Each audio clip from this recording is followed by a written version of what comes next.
Hello hello সবাইকে জানাই আমার নতুন ভিডিওতে ওয়েলকাম। আজকে আমি একটা প্রশ্ন নিয়ে এসেছি তোমাদের সামনে, যেটা কিন্তু আমি নিজে জানি না।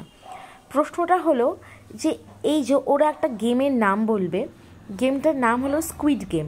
স্কুইড গেম তো আমরা জানি, নেটফ্লিক্সে একটা সিরিজ আছে, কোরিয়ান সিরিজ, যেখানে বিভিন্ন ধরনের গেম দেওয়া হবে এবং সেখানে মানুষজনদের মরতে হবে, এরকম একটা চ্যালেঞ্জিং বিষয়। তো ওরা বলছে ওরা নাকি এইসব খেলা খেলে। আমার প্রোফাইলে তো অনেক মা বাবারা আছেন, তারা কি আদৌ জানেন যে এরকম মোবাইলে বা টিভিতে এরকম স্কুইড গেম বা কিছু আছে কি না? তাহলে জানাবেন যে এটা কতটা ভালো না কতটা ক্ষতিকর। তাহলে আমি ওদেরকে বলতে পারবো বা বোঝাতে পারবো, বা গার্জেনদের ডেকেও আমি বলতে পারবো যে না এটা ঠিক না খারাপ না ঠিক আছে, চলো একটা জাস্ট ক্যাজুয়ালভাবেই নেওয়া যাবে। আমার সত্যি কোনো আইডিয়া নেই। যদি একটু আপনারা জানাতে পারেন তাহলে আমি কিন্তু বেশ ভালো একটা আইডিয়া পাবো। কারণ ওরা তো শিশু, ওদের কাছে যাই দেওয়া হবে না কেন, যেটা ইন্টারেস্টিং মনে হবে না কেন, সেটাই ওরা তুলে ধরবে আর সেটাই ওরা অনুকরণ করবে, ওটার প্রতি ওরা নজর দেবে, ভালো করে প্র্যাকটিস অভ্যেস করবে। যেটা খারাপ আর ভালো ওদের কিন্তু বিচার করার কোনো ক্ষমতা নেই। আমরা বড়রাই কিন্তু ওদের পারবো বুঝিয়ে শুনিয়ে সব কিছু ভালো করে ওদেরকে ভালো দিকে নিয়ে যাওয়ার জন্য। তো অনুরোধ রইল আপনাদের কাছে, ভিডিওটি পুরো দেখবেন আর একটু প্লিজ জানাবেন। কি খেলিস? Squid game. কি ওটা খেলাটা?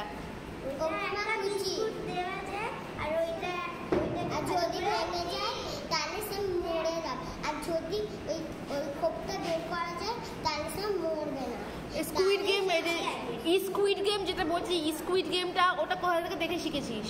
ফোন থেকে। ফোন থেকে? ফোনে এরকম খেলা আছে? হ্যাঁ। গেম আছে এরকম?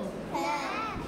তোরা কি থেকে দেখে শিখলি? কি থেকে? আমরা টিভি থেকে শিখলাম, টিভিতেও আছে। কিরকম হয় জিনিসটা? আজকে একটা দল থাকবে, একটা দল থাকবে, তোমাকে ধরে যাবে, যদি তুমি হিলে গেলে তোমাকে মারা যাবে। হ্যাঁ, আর একটা সোলজার থাকবে। হ্যাঁ, সোলজার থাকবে। কি থাকবে? সোলজার। সোলজার মানে কি? একটা রাইমস বলতে হবে। না, সোলজার মানে কি? সোলজারের বাংলা মানে কি? এটা মানে পুরো একটা আমি যে প্রশ্নটা করছি সেটা তো বলছিস না। সোলজারের মানে কি? গ্রাউন্ড থাকে। আর ধূত তেরি, সোলজারের মানে কি? সোলজারের বাংলা মানে কি বলো? সৈনিক। সৈনিক বা সৈন্য। ভেরি গুড, হাত তালি সবাই।